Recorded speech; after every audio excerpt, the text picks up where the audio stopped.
दर्शक हो, नमस्कार. वेधकमध्ये स्वागत आहे. मी प्रशांत आराध्य. एक ताजी राजकीय घडामोड अशी आहे की आज मंगळवेढा तालुक्यातील दामाजी सहकारी साखर कारखान्याच्या कार्यस्थळावर माजी आमदार प्रशांत परिचारक यांच्या सत्काराचं आयोजन करण्यात आलं होतं. या कारखान्याला सरकारच्या वतीनं 94 कोटी रुपयाचं म्हणजे NCDCचं कर्ज किंवा अर्थसहाय्य हे परिचारक यांनी मिळवून दिलेलं आहे. यामुळं कारखान्याचे चेअरमन शिवानंद पाटील व त्यांच्या सहकाऱ्यांनी दामाजी सहकारी साखर कारखान्यावर आज प्रशांत परिचारक यांचा कृतज्ञता सत्कार सोहळा ठेवला होता. आणि या कार्यक्रमाला प्रमुख पाहुणे म्हणून समविचारी आघाडीचे दुसरे प्रमुख नेते असणारे विठ्ठल सहकारी साखर कारखान्याचे अध्यक्ष भगीरथ भालके यांना बोलावण्यात आलं होतं. आणि भगीरथ भालके हे या कार्यक्रमाला आले. दरम्यान ही पत्रिका छापल्यानंतर असं अनेकांना वाटलं होतं की भगीरथ भालके जे विधानसभेच्या निवडणुकीची तयारी करतायत आणि त्यांचे गावभेट दौरे मंगळवेढा तालुक्यात सुरू आहेत, ते परिचारकांबरोबर व्यासपीठावर येण्याची शक्यता कमी आहे. मात्र भालके यांनी हे सर्व ज्या गोष्टी होत्या, ज्या चर्चा होत्या, त्याला छेद दिला आणि ते कार्यक्रमस्थळी उपस्थित झाले आणि त्यांनी प्रशांत परिचारक यांचा सत्कार सुद्धा केला. एकच हार ह्या दोघांना घालण्यात आला होता. त्यामुळं उपस्थितांमध्ये वेगवेगळ्या चर्चांना ऊत आलेला आहे. पंढरपूर भागामधले प्रबळ दोन गट जे आहेत, भालके आणि परिचारक, हे विधानसभा निवडणुकीपूर्वी एकत्र येत आहेत की काय असे चित्र सध्या निर्माण झालेलं आहे.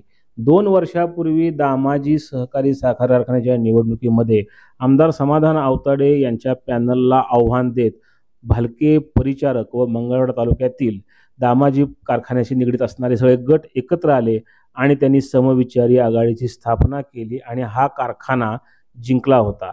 यानंतर शिवाजीराव काळुंगे असतील किंवा अन्य नेत्यांनी या कारखान्याला मोठ्या प्रमाणात मदत केली आणि हा कारखान्याची आर्थिक गाडी सुरळीत करण्यात आली.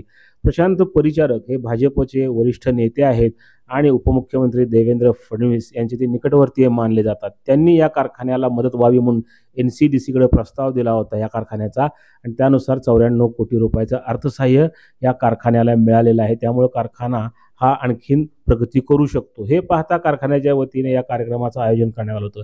मात्र टायमिंग हे विधानसभा निवडणुकीच्या अगदी पूर्वी म्हणजे येत्या काही दिवसामध्ये विधानसभा निवडणुकीच्या तारखा जाहीर होऊ शकतात. एका बाजूला परिचारक किंवा भालके यांचे गट मंगळवेढा तालुक्यामध्ये मोठ्या प्रमाणात कार्यक्रम घेत आहेत, गावभेट दौरे सुरू आहेत, विभागवार बैठका सुरू आहेत आणि दुसरीकडं आता असा कार्यक्रम आयोजित करण्यात आला की जो आवताडे यांचे विरोधक असणारे आणि भालके आणि परिचारक हे सुद्धा एकमेकांचे खरं तर विरोधकच आहेत. पंढरपूरच्या राजकारणामध्ये अनेक वर्ष परिचारक आणि भालके यांच्यामध्येच म्हणजे एकमेकाला ते विरोध करतात आणि स्वर्गीय भारतनाना भालके यांनी प्रशांत परिचारक असतील किंवा सुधाकर पंत परिचारक यांचाही विधानसभेला पराभव केलेला आहे. मात्र स्वर्गीय भारतनाना भालके यांच्या निधनानंतर हळूहळू परिचारक आणि भालके गटातील मतभेद जे आहेत थोडे कमी झालेले दिसत आहेत. मागच्या 2021च्या पोटनिवडणुकीमध्ये परिचारक स्वतः उतरले नव्हते, मात्र त्यांनी आपला पाठिंबा आवताडे यांना दिला होता. यानंतर आवताडे आणि परिचारक यांच्यामध्ये प्रचंड राजकीय संघर्ष झाला. दोघंही भाजपमध्ये जरी असले तर त्यांचं पटत नाहीये आणि या विधानसभा निवडणुकीमध्ये परिचारक हे आवताडे यांना सहकार्य करण्यास तयार नाहीयेत. ते स्वतःच निवडणूक लढवण्याची तयारी करतायत.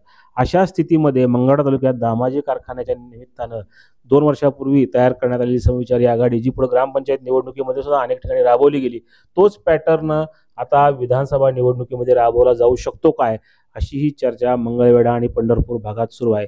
जिल्ह्याच्या सर्व वरिष्ठ नेत्यांचं लक्ष पंढरपूर मंगळवेढ्यामध्ये होत असलेल्या या घडामोडींकडे आहे.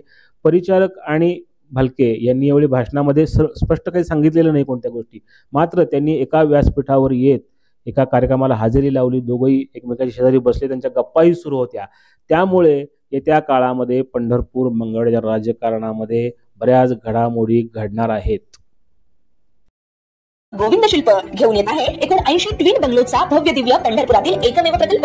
आमच्या प्रकल्पाची वैशिष्ट्ये मनला शांती देणारं महादेवाचं मंदिर, मुख्य रस्ता सुमारे 30 फुटांचा, अंतर्गत रस्ता सुमारे 20 फुटांचा, ग्रामपंचायत योजनेचा प्रत्येक बंगलोजला स्वतंत्र नळ, सांडपाण्याची सुरक्षित विल्हेवाट, सर्व टाइल्स ग्लॉसी आणि नामांकित कंपनीच्या, सर्व स्टेअर, खिडक्या, चौकटी सुपर ब्लॅक ग्रेनाइट, दोन्ही अटॅच बाथरूम पूर्णपणे टाइल्स, पंतप्रधान हर घर नल योजना पूर्णत्वाकडे, bathroom, basin, kitchen, CP fittings हे जगवार कंपनीचे, स्टील वर्क पूर्णपणे जिंदाल कंपनीचे, 1000 लिटर पाण्याची टाकी, 150 लिटर सोलर वॉटर हीटर सोबत वॉटर प्युरिफायर, प्रत्येक बंगलोजला स्वतंत्र पार्किंग, दर्शनीय भाग पूर्णपणे डॅटो टाइल्स, टाटा प्रवेश कंपनीचे आकर्षक भक्कम दरवाजा, फुटी उंचीचे सुरक्षित कंपाऊंड. मग विचार काय करताय? गोविंद शिल्प, पत्ता गट नंबर 95, हॉटेल अंगण शेजारी, टाकळी रोड, पंढरपूर.